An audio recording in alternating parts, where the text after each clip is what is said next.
뉴스타트 2부로 이어갑니다. 윤석열 전 대통령이 조사 거부로 한 차례 파행을 겪은 뒤 특검에 출석한 지 15시간 만에 귀가했습니다. 특검은 내일 오전 9시에 다시 출석하라고 통지했습니다. 박정현 기자입니다. 윤석열 전 대통령이 내란 특검에 첫 출석한 지 15시간 만에 귀가했습니다. 윤 전 대통령 조사 거부로 한 차례 파행을 겪으며 날을 넘기고서야 끝이 난 겁니다. 오후 조사 불연 거부하신 이유가 뭡니까?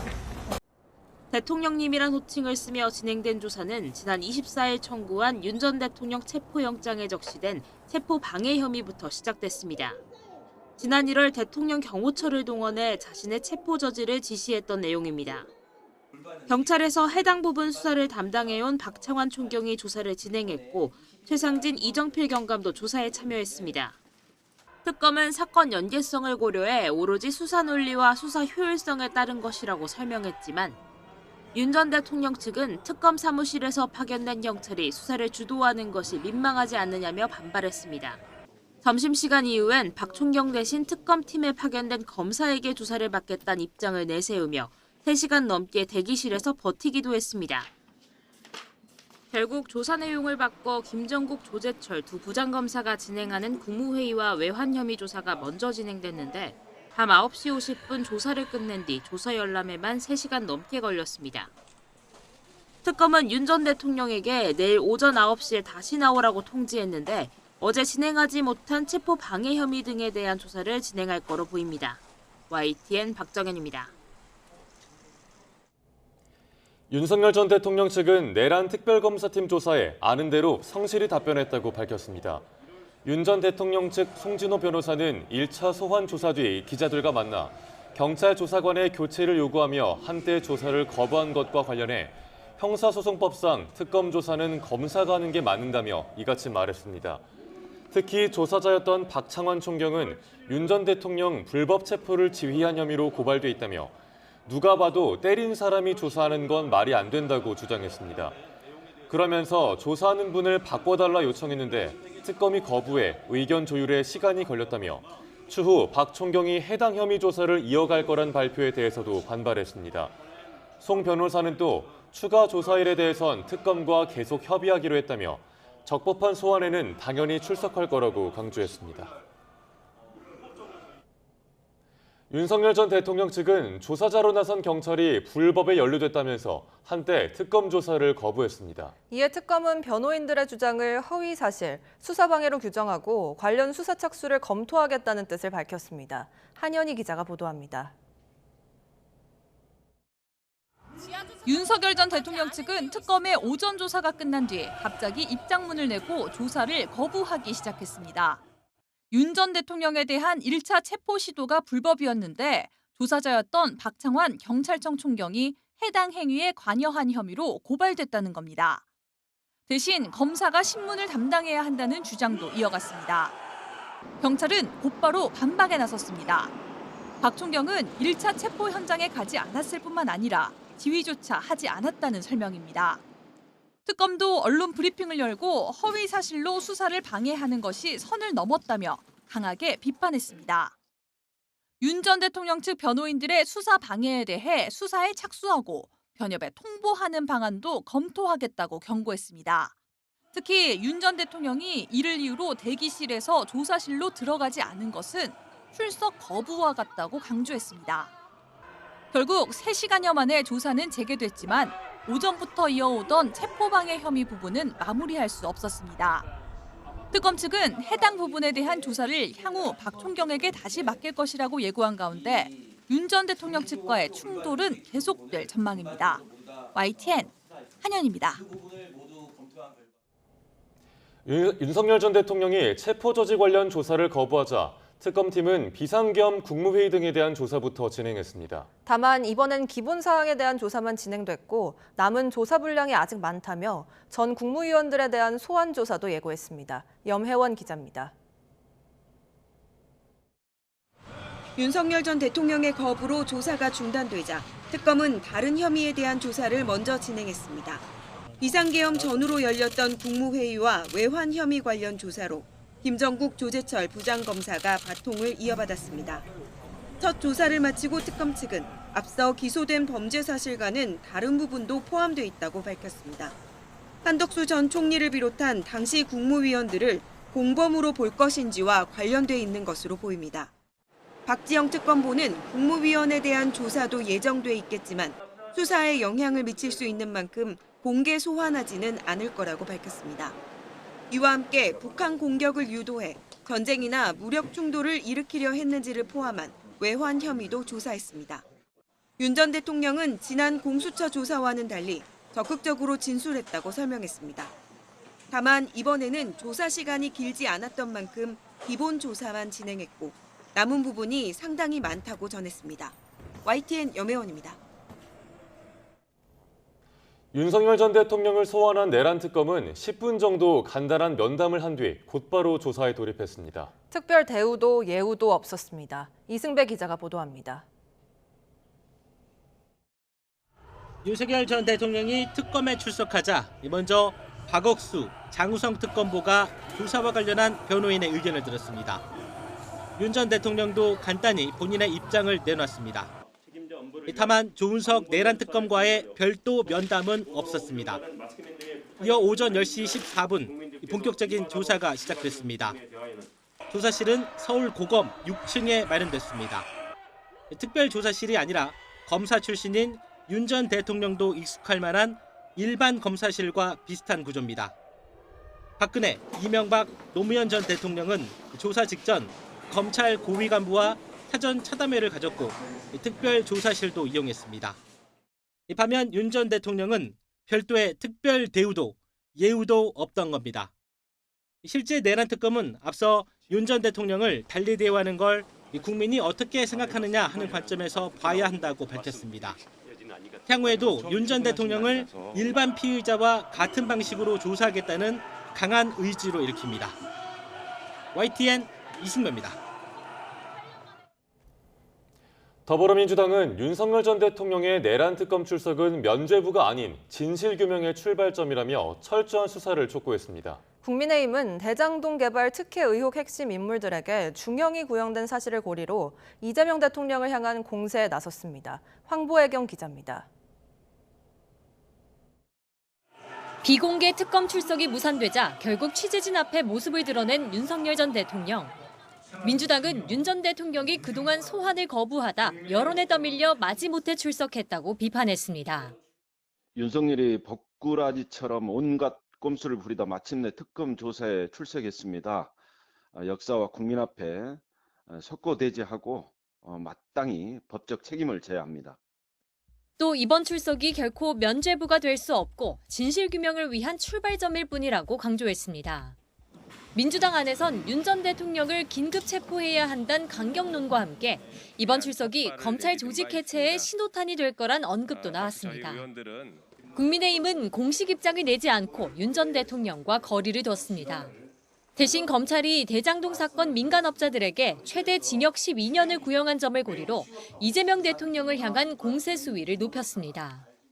본인이 승인한 사업에서 중형이 구형될 정도의 범죄 행위가 발생했는데 몰랐다면 그것 자체가 직무유기이자 무능한 것이고 알았다면 공범입니다.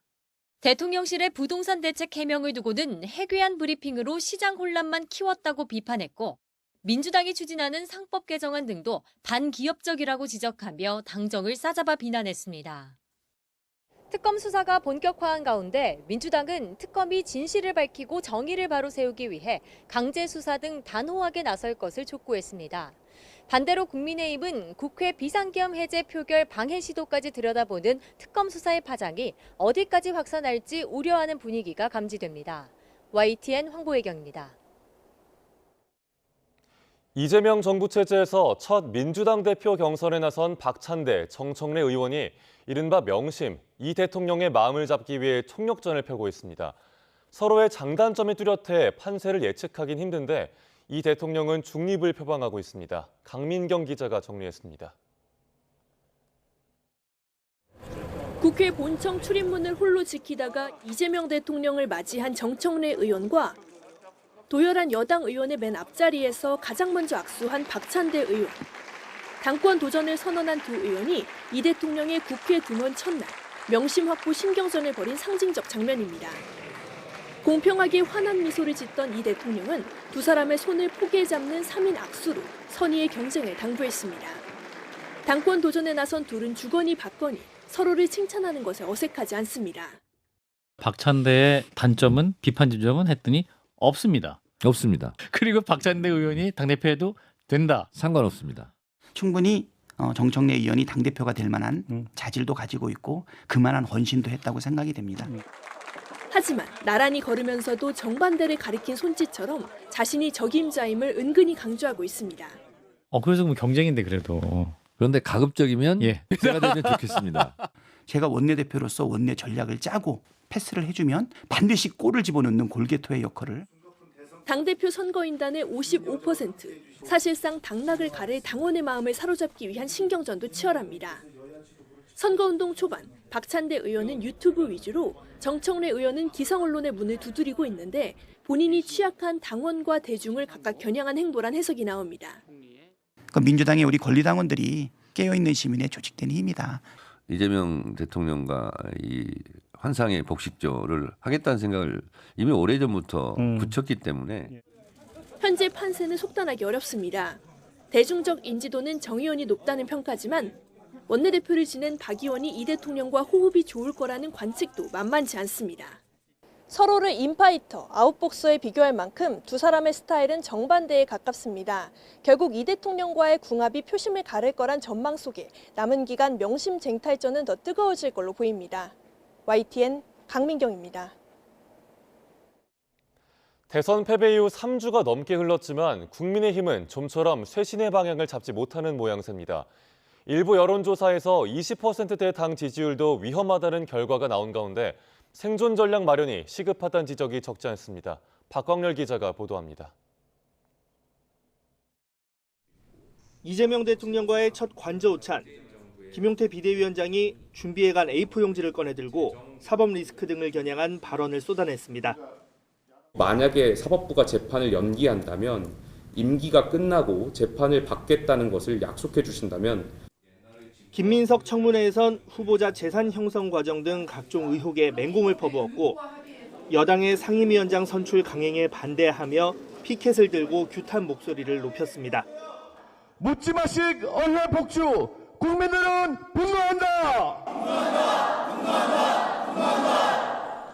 하지만 머릿수를 앞세워 표결을 외치는 다수 여당 앞에선 공허한 메아리에 그치는 분위기입니다. 대선 패배 3주차 일부 여론조사에서 국민의힘 지지율은 20%까지 떨어지며 민주당과 2배 이상 격차를 보였습니다. 일각에선 2017년 대선 직후 구여당인 자유한국당 지지율이 한 자릿수까지 떨어졌던 점과 비교해 위안으로 삼는 기류도 읽힙니다. 하지만 당시는 여당이 과반에 미달하는 120석, 여소야대 국면이었고 법안을 본회의에 올릴지 최종 키를 쥔 법사위원장 역시 야당 몫이었습니다. 내각 인선은 물론 입법 추진 하나하나에 협치는 필수로 작용했습니다.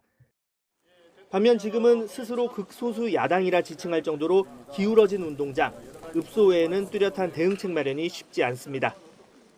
작은 차이를 포용한다는 말씀을 하셨는데 대화의 상대방인 극소수 야당인 우리 국민의힘의 목소리에 경청해 주시고 귀 기울여 주시기를 다시 한번 당부드립니다. 8월 중순으로 예상되는 새 지도부 선출 기대감도 아직은 크지 않은 분위기입니다. 한 영남권 의원은 내년 지방선거에서 패배하면 물러나야 한다며 어차피 1년짜리 당대표 아니냐는 자조 섞인 반응을 전하기도 했습니다. 대안 세력으로서 존재감을 회복하려면 대여 투쟁을 넘어 근본 체질 개선이 필요하다는 당 안팎 목소리도 제기됩니다. 실제 2020년 총선 참패 직후 비대위 체제에선 몸집 무거운 여당보다 앞서 정책 현안에 접근하고 기본소득 같은 진보 진영 의제를 선점했습니다. 4차 산업혁명을 위한 여건 조성, 아울러서 이로 인해서 파생되는 기본소득 문제를 근본적으로 검토할 시기가 아닌가 생각을 합니다.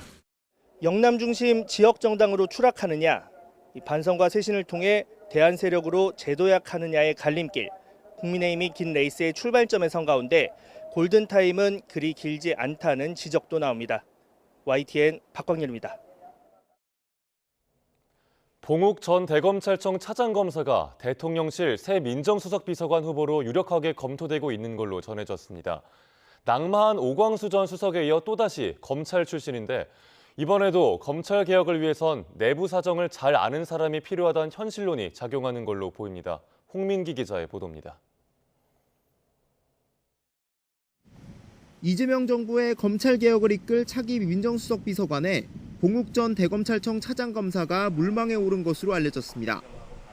대통령실은 오광수 전 민정수석이 부동산 차명 대출 의혹 등으로 임명 닷새 만에 물러난 뒤 2주 넘게 새 후보자를 물색해왔습니다.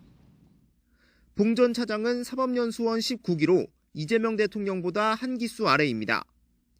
문재인 정부에서 검찰총장 후보군으로 이름이 올랐지만 당시 서울중앙지검장이던 윤석열 전 대통령이 검찰총장 후보자로 지명되자 2019년 검찰을 떠났습니다. 국민의 신뢰받는 검찰이 되고 또 정의롭고 믿음직한 검찰, 또 그와 함께 따뜻한 인권검찰이 될 수 있기를 기원을 합니다. 봉 전 차장이 임명된다면 오광수 전 수석에 이어 또다시 검찰 고위직 출신이 민정수석을 맡게 되는 셈입니다. 검찰을 잘 아는 사람이 개혁도 잘 이끌 수 있다는 대통령실 판단 기준이 이번에도 그대로 유지되는 것으로 해석됩니다. 봉 전 차장은 오 전 수석과 달리 조직 관리에 능한 대표적 기획통인데다 검찰 내 신망이 두터운 점은 강점으로 분류됩니다. 다만 여권 일각에서 여전히 검찰 출신 민정수석에 대한 반감이 강하고 봉 전 차장이 국내 1위 법률사무소인 김앤장에 몸담은 점이 변수가 될 수 있다는 평가도 나옵니다. 대통령실은 후보군에 대한 인사검증 작업을 마무리하는 대로 민정수석을 비롯한 추가 인선을 결정해 발표할 예정입니다. YTN 홍민기입니다. 이재명 대통령은 국방부와 외교부, 과학기술정보통신부, 환경부와 국가보훈부 등 5개 부처 장관 후보자에 대한 인사청문 요청안을 그제 국회에 제출했습니다. 이 대통령은 안규백 국방부 장관 후보자의 인사청문 요청안에서 안 후보자가 계엄 이후 혼란이 이어지고 있는 군을 재건하고 위중한 안보 환경 속에서 든든한 국방을 이끌 최적임자라고 평가했습니다.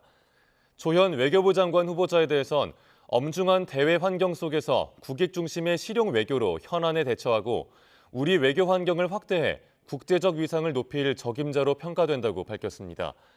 김성환 환경부 장관 후보자에 대해선 추진력과 조정 능력을 바탕으로 기후위기 대응과 에너지 전환 분야에서 가시적인 성과를 거뒀다고 소개했습니다.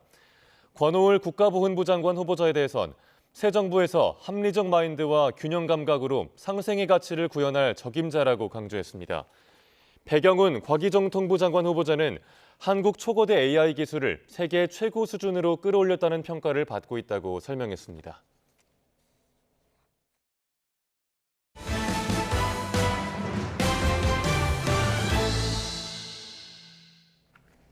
도널드 트럼프 미국 대통령이 일주일 내 가자지구 휴전을 장담한 가운데 이스라엘의 공격은 계속되고 있습니다. 가자지구에서 또 최소한 62명의 팔레스타인 사람들이 숨졌습니다. 신웅진 기자의 보도입니다. 뼈대만 남고 폐허가 된 건물. 이스라엘의 공습이 있기 전까지 난민 대피소로 쓰였던 곳인데 이곳 주변에서만 20명이 숨졌습니다. 부근 병원에는 밀려드는 시신과 부상자로 또 아비규환이 이어졌습니다.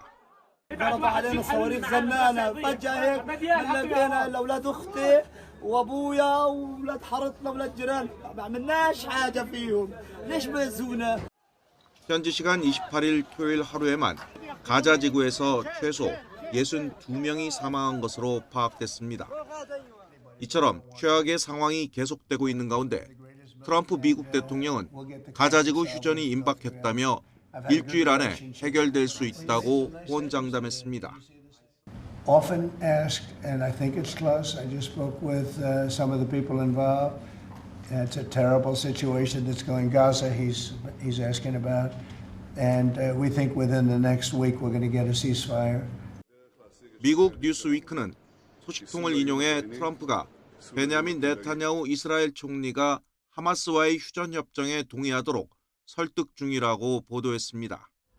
이 소식통은 합의 가능성은 매우 높다면서 트럼프 대통령은 이란 문제를 해결한 지금이 적절한 시점이라는 점을 납득시키고 있다고 전했습니다. 이스라엘 측도 가자 지구에서 군사적 임무가 거의 끝났다고 밝혀 휴전에 대한 기대감이 커지고 있습니다. 에알 자미르 이스라엘군 참모총장이 가까운 시일 내에 작전으로 정한 현재 단계상 목표에 도달할 것이라고 말했는데 이것이 정부에 보내는 일종의 신호라는 것입니다. 이와 관련해 이스라엘 매체 채널 12는 네타냐후 총리가 처음으로 가자 전쟁 종식을 고려할 준비가 됐을지도 모른다는 분석을 내놨습니다. YTN 신홍진입니다. 미군의 이란 핵시설 공습의 성과가 과장됐다는 보도에 트럼프 대통령이 발끈하고 나섰지만 군과 정보당국의 의회 브리핑 이후 논란은 더욱 커지고 있습니다. 이란 핵시설 한 곳은 벙커버스터로도 뚫을 수 없을 정도로 지하 깊숙이 설치된 것으로 전해졌습니다. 보도에 유투건 기자입니다. 지난 22일 미군은 이란 핵시설을 타격하면서 포르도와 나탄즈에는 초대형 벙커버스터를 동원했습니다. 하지만 이스파한에는 잠수함에서 발사된 토마호크 미사일만 떨어졌습니다. 미군은 의회 브리핑에서 벙커버스터로도 뚫을 수 없을 정도로 지하 깊숙이 설치됐기 때문이라고 이유를 설명한 것으로 전해졌습니다. I just do not think the president was telling the truth when he said this program was obliterated. 이스파한은 포르도와 함께 대표적인 농축우라늄 보관기지입니다. 이란이 생산한 농축우라늄의 60% 정도가 저장된 것으로 추정됩니다. 여기에 위성사진 분석 결과 미군의 공습 이후 이스파한 핵시설 터널에서 차량의 움직임이 포착됐다는 분석도 나왔습니다. A fair amount of damage for some facilities, but not for all of them. So if you look at the stockpile that the Iranians have, it's about 900 pounds of uranium that's enriched almost to weapons grade. 함께 브리핑을 받은 공화당 의원들 사이에서도 핵물질을 완전히 제거하지 못했다는 언급이 나왔습니다. 다만 핵물질 제거가 공습의 목표는 아니었다며 트럼프 대통령을 옹호했습니다. I don't know where the 900 pounds of highly enriched uranium exists, but it wasn't part of the target set. 트럼프 대통령은 이란의 핵시설이 완전히 파괴됐다고 주장하면서도 우라늄 농축 활동이 재개될 가능성을 배제하지 않았습니다. If the intelligence reports conclude that Iran can enrich uranium to a level that concerns you, would you consider bombing the country again? Without question, absolutely. 또 공식적인 입장과는 달리 이란이 미국을 만나고 싶어 한다며 핵 협상을 통해 IAEA 사찰을 관철하겠다고 강조했습니다. YTN 유투건입니다. 트럼프 미 대통령이 통보한 상호관세 유예 시한이 열흘 앞으로 다가온 가운데 협상 시한 연장 가능성도 나오고 있는데요. 미국이 관세 유예 카드를 국가별로 다르게 쓸 것으로 전망되면서 우리 정부도 조만간 최종 협상안을 결단해야 할 상황에 놓였습니다. 워싱턴 홍상희 특파원입니다. 관세 협상을 이끌고 있는 스콧 베센트 미 재무장관은 지난 27일 주요 18개국과 협상을 7월이 아닌 9월 1일까지 끝내기 원한다고 말했습니다. 트럼프 대통령도 열흘 안에 무역 대상국에 상호 관세율을 통보하겠다고 경고했지만 관세 유예 시한 연장 가능성도 배제하지 않았습니다. We can do whatever we want. We could extend it. We could make it shorter. I'd like to make it shorter. We'd like to get it done by that time, if possible. 상호 관세 데드라인 연장설이 솔솔 나오고 있지만 안심할 순 없다는 게 우리 정부의 판단입니다. 일부 국가엔 상호 관세를 유예하고 협상을 계속하겠지만 특정 국가엔 높은 관세를 통보하는 전략일 수도 있다는 겁니다. 지난주 미국을 방문해 러트닉 미 상무장관, 그리어 미 무역대표부 대표 등과 만나 고위급 협상에 나선 여항구 통상교섭본부장은 미국 측의 협상 속도를 높이겠다는 새 정부의 의지를 강조했다고 밝혔습니다.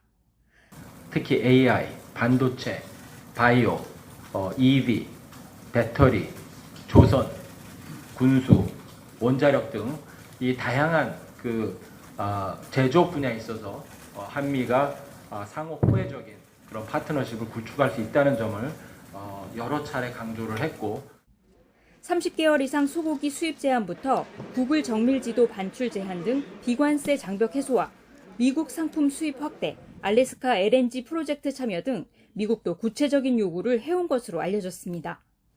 정부로서는 25%의 상호관세뿐 아니라 이미 부과된 철강, 알루미늄 수출품에 대한 50%, 자동차와 부품에 대한 25%의 품목별 관세 완화도 시급히 풀어야 할 숙제입니다. 트럼프 행정부의 상호관세 협상 시한이 열흘 앞으로 다가온 가운데 본격 협상 국면을 맞은 우리 정부도 미국의 요구에 결단을 내려야 할 시간이 다가오고 있습니다. 워싱턴에서 YTN 홍상입니다. 미국이 대미 수출 1위 품목 자동차에 25% 관세를 부과한 지 석 달이 다 되어갑니다. 한미 관세 협상이 진행 중인 가운데 자동차 수출은 눈에 띄게 급감하고 있고 이에 따른 파장도 더 커질 것으로 보이는데요. 사태 장기화에 대비하려면 시장 다변화를 위한 노력과 동시에 내수 진작을 위한 뒷받침이 필요하다는 지적도 나옵니다. 황혜경 기자가 보도합니다. 미국 내 자동차 판매 1위인 일본 토요타가 가격 인상 대열에 합류하기로 했습니다. 구체적 배경은 밝히지 않았지만 관세 압박 때문이라는 게 업계의 중론입니다. 판매량 4위인 현대차 기아의 고심도 깊어지고 있습니다. 애초 이달로 잡았던 현지 판매 가격 인상 시점을 다음 달 7일로 미루긴 했지만 25%에 달하는 관세 타격에 더 이상 버티기는 힘들다는 분위기입니다. 트럼프 행정부의 관세 폭탄 악영향은 자동차 부문에서 두드러지게 나타나고 있습니다. 특히 지난달 대미 자동차 수출은 작년 대비 27% 이상 급감했는데 이달 수출도 비슷할 가능성이 큽니다. 관세 부과가 시작된 4월부터 자동차 수출이, 대미 수출이 크게 줄어든 것은 사실입니다. 다만 관세 영향도 있을 것 같고 동시에 캐즘이라는 현상 때문에 미국에서의 전기차 수요가 많이 감소했기 때문에 그 부분도 상당히 좀 영향을 미쳤을 것으로 보입니다. 자동차는 대표적 수출 효자 품목이기도 하지만 산업 연관 효과가 높아 고용과 투자 촉진 등 경제 선순환에도 기여하는 면이 큽니다. 지난해 수출 생산 유발액도 2,365억 달러를 기록하는 등 3년 연속 주요 품목 가운데 1위를 달리기도 했습니다. 특히 현대차 그룹은 경제 기여액 359조 원으로 삼성을 제치고 국내 기업 가운데 1위를 차지했습니다. 하지만 트럼프발 관세로 대미 수출이 급감하면서 우리 경제에도 타격이 클 전망입니다. 여기에 자동차 부품 분야에도 똑같이 25% 관세가 부과되고 대상 부품도 더욱 늘어날 조짐을 보이고 있어 업계 전반에 먹구름이 짙어지고 있습니다. 무엇보다도 저희들 입장에서는 어떤 정부에서 잘 협상을 해가지고 자동차 관세가 면제되거나 최소화될 수 있도록 그런 부분이 빨리 좀 될 수 있기를 저희들은 기대하고 있는 그런 상황입니다. 대미 관세 협상이 여전히 진행 중인 상황에서 지금이 새로운 판로 개척 등 시장 다변화에 나설 기회라는 목소리가 제기되는 가운데 친환경 자동차 등 내수 진작을 위한 정부의 적극적 뒷받침이 필요하다는 지적도 나오고 있습니다. YTN 황혜경입니다. 내수 침체 속 우리 경제 단비 같은 존재죠. 올해 우리나라를 방문하는 외국인 관광객이 역대 최대 2천만 명을 넘을 것으로 보입니다. 이들이 우리나라에서 쓰는 돈이 올해 1, 2차 추경 지출 규모에 육박할 것이라는 연구 결과가 나왔습니다. 그런데 아직 갈 길이 멉니다. 이승은 기자가 보도합니다. 빌딩 숲 속에서 한국의 전통과 자연을 한꺼번에 접할 수 있는 곳. 경복궁에 입장하는 외국인들의 줄이 이어집니다. Very beautiful. Also, we try your traditional dress. It's a great area, Korea. Yeah. Yeah, exactly. We really enjoyed our time here. Thanks for your hospitality act. 요즘은 등산도 인기입니다. 평지인 암스테르담에서 온 청년은 북한산에 오르는 방법을 상담하기 위해 서울 등산관광센터를 찾았습니다.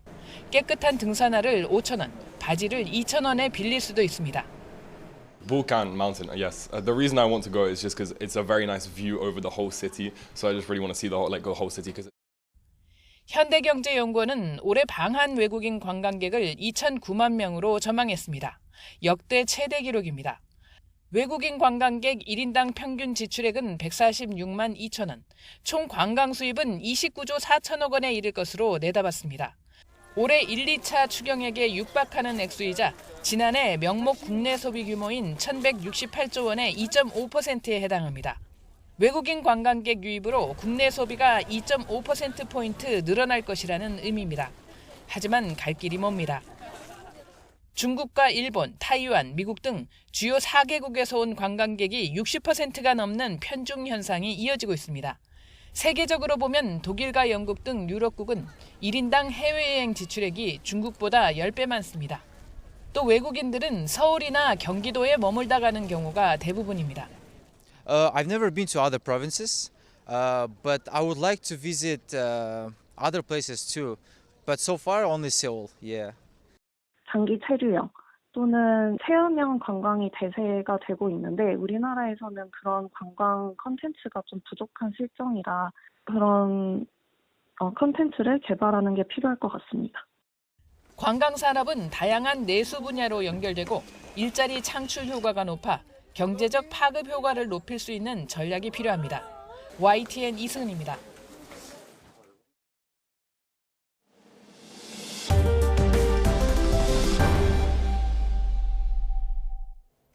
주말인 어제 찜통더위가 심해지면서 남부지방 곳곳에서 올해 최고 기온을 기록한 가운데 오늘은 더위가 한층 심해질 걸로 보입니다. 어제 경남 밀양은 낮 최고 36.9도까지 오르고 거창은 35.9도로 6월 기온으로는 역대 가장 높았습니다. 경주와 합천, 함양, 대구 등도 35도를 웃돌며 올여름 들어 가장 더웠고 북창원과 남원, 고창에서도 33도를 넘기면서 6월 하순 기준 역대 최고 기온을 기록했습니다.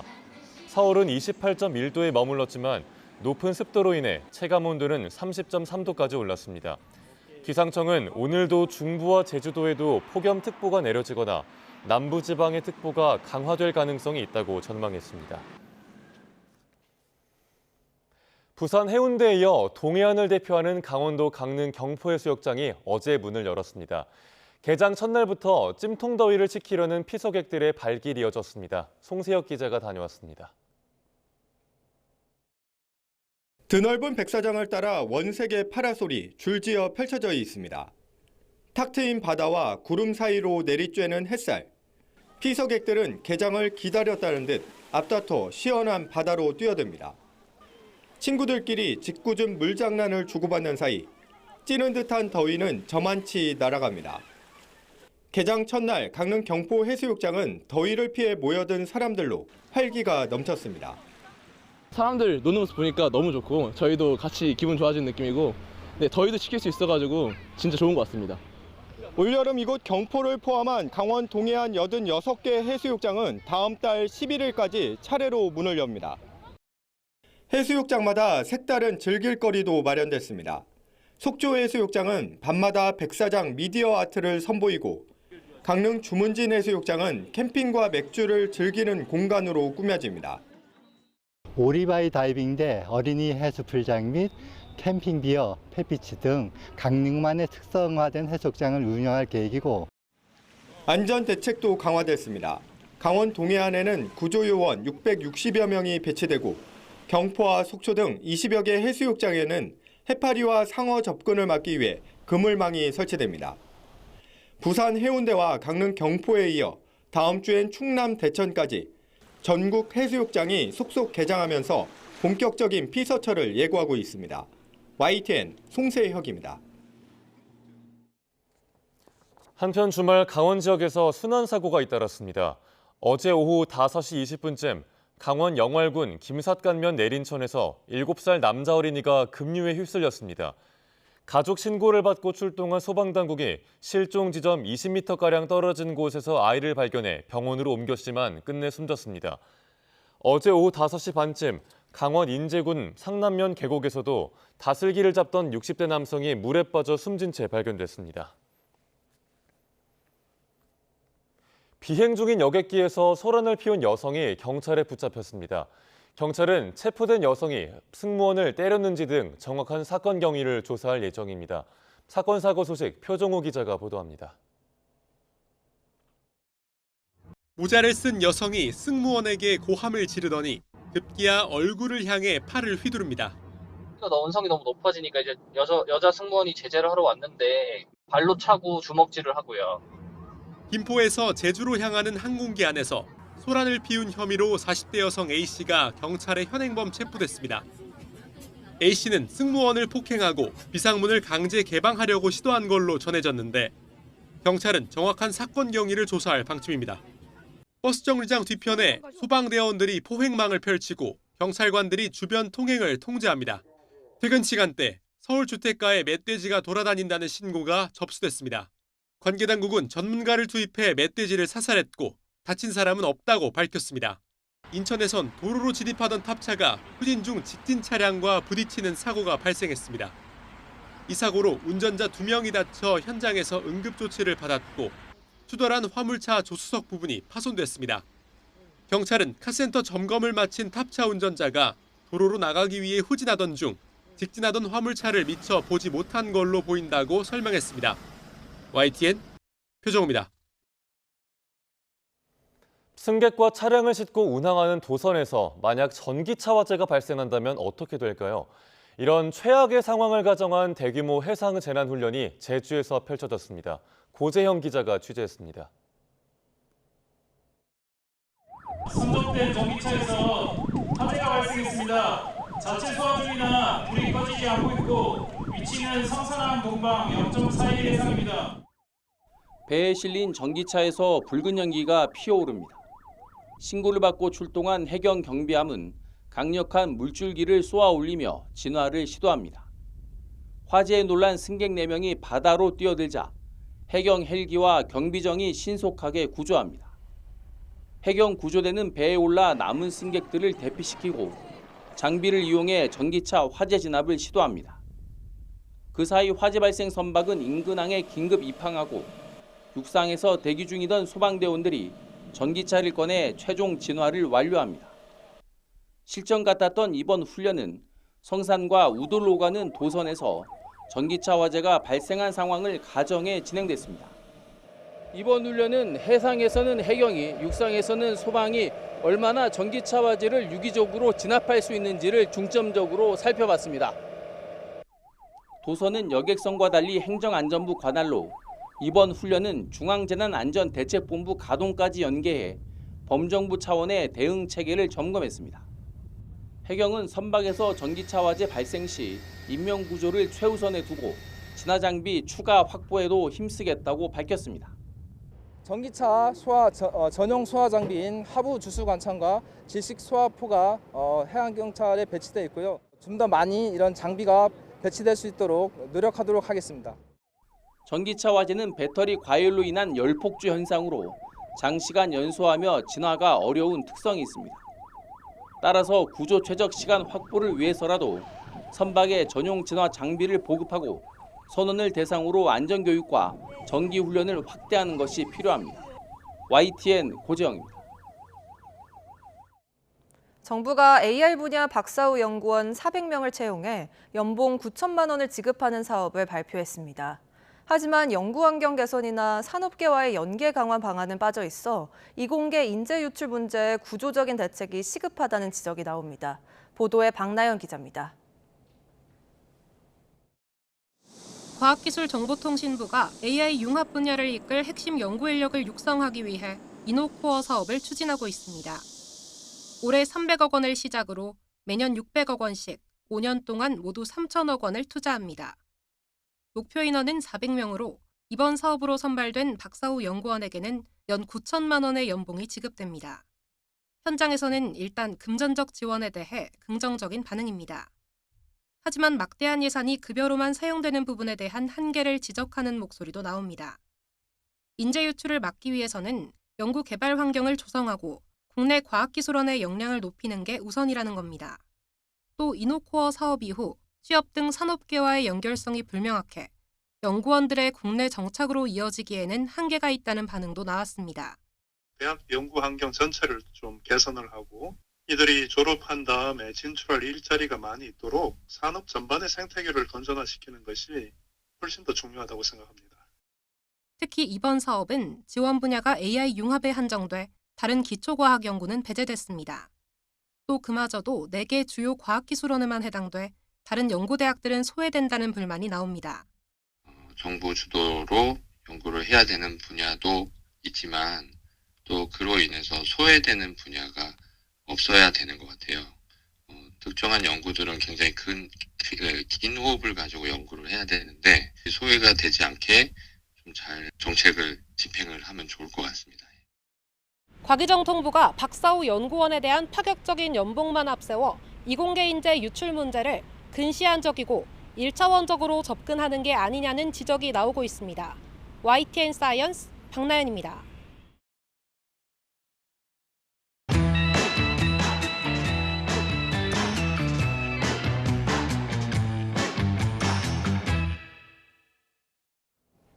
영화 존 윅의 세계관에 합류한 한국 여배우가 있습니다. 2세대 아이돌, 원조 한류 스타 소녀시대 멤버죠. 본업인 가수로 입지를 굳히고 스크린과 드라마를 넘나들며 배우로 활약 중인 배우 최수영을 이광현 기자가 만나봤습니다. 중독은 무슨? 난 지극히 상식적인 애주가거든.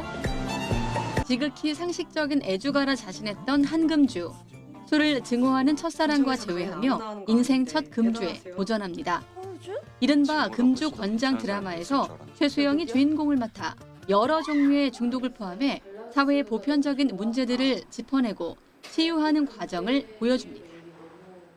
알코올 중독이라고는 얘기는 하지만 저는 그냥 상처와 그 상처를 직면하고 또 치유해가는 그냥 한 여자의 이야기라는 관점으로 이 작품을 좀 봤던 것 같아요. 사실 알코올 중독뿐만 아니라 너무 다양한 중독들이 이 사회에 있기 때문에 뭔가 어떤 중독이 있다라는 거는 어떻게 보면은 어떤 문제에서 내가 도망치는 걸 수도 있다고 생각하거든요. 어릴 때부터 노래하고 춤추며 무대에 서는 것을 꿈꿨던 수영의 본업은 다름 아닌 걸그룹. 한류를 대표하는 아이돌로서 춤선이 강점이었던 최수영은 소녀시대는 국민 걸그룹의 표본이었다고 수줍지만 단호하게 자부심을 드러냈습니다. 소녀시대는 되게 이렇게 여러 방면에서 밸런스가 너무 좋았던 것 같아요. 저희는 팬덤도 너무 확고한 팬덤이 있었던 것 같고 제 입으로 이런 말하긴 그렇지만 국민 걸그룹의 표본이 아니었다. 맞죠? 지난 2018년 발매한 첫 싱글 앨범은 특유의 가성과 차분한 음색에 직접 쓴 가사를 담아 가수 수영을 기다렸던 팬들에 대한 화답이었습니다.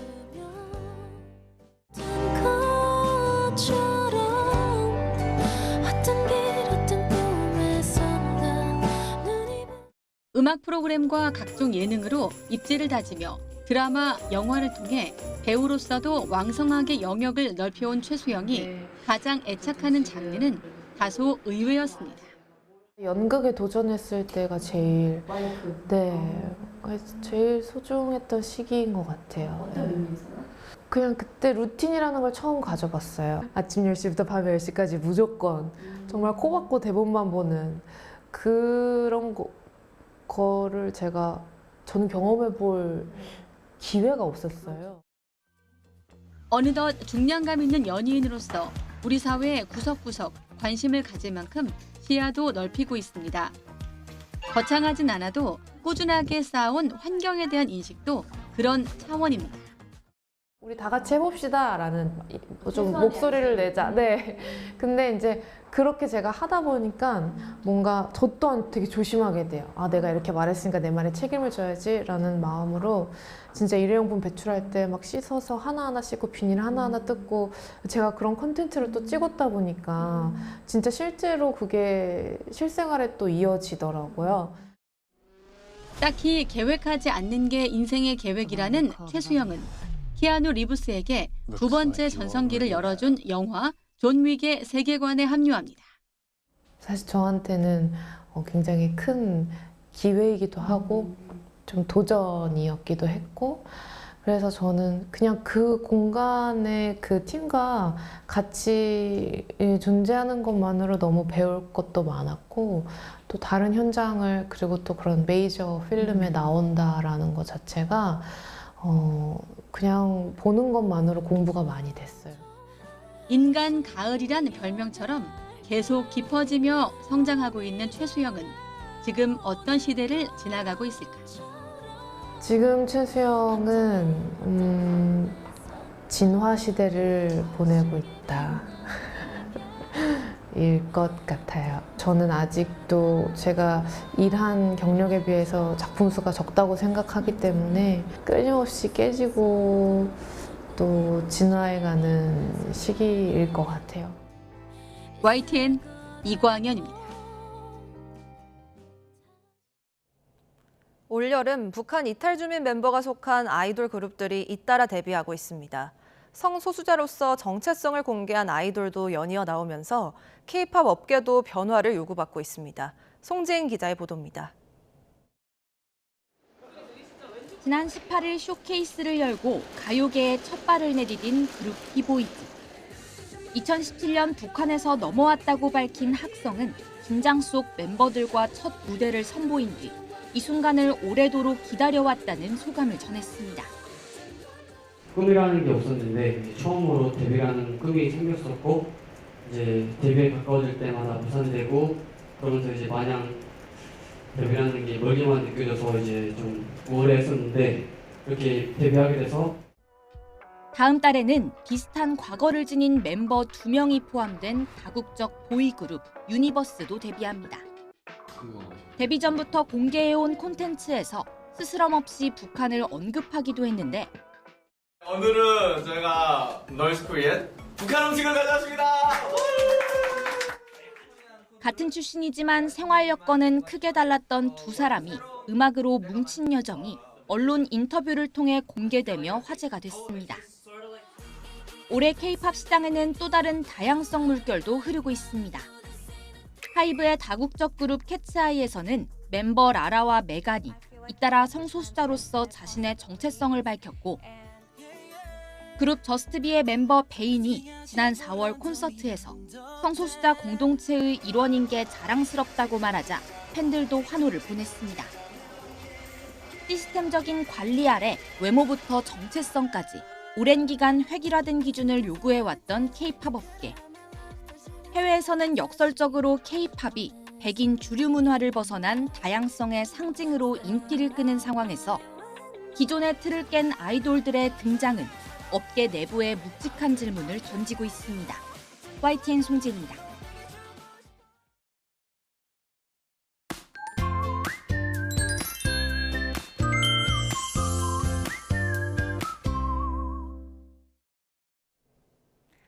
휴일인 오늘은 어제보다 덥겠습니다. 지난 밤 사이에도 곳곳에서 열대야가 나타났고 한낮에는 찜통더위가 기승을 부리겠는데요.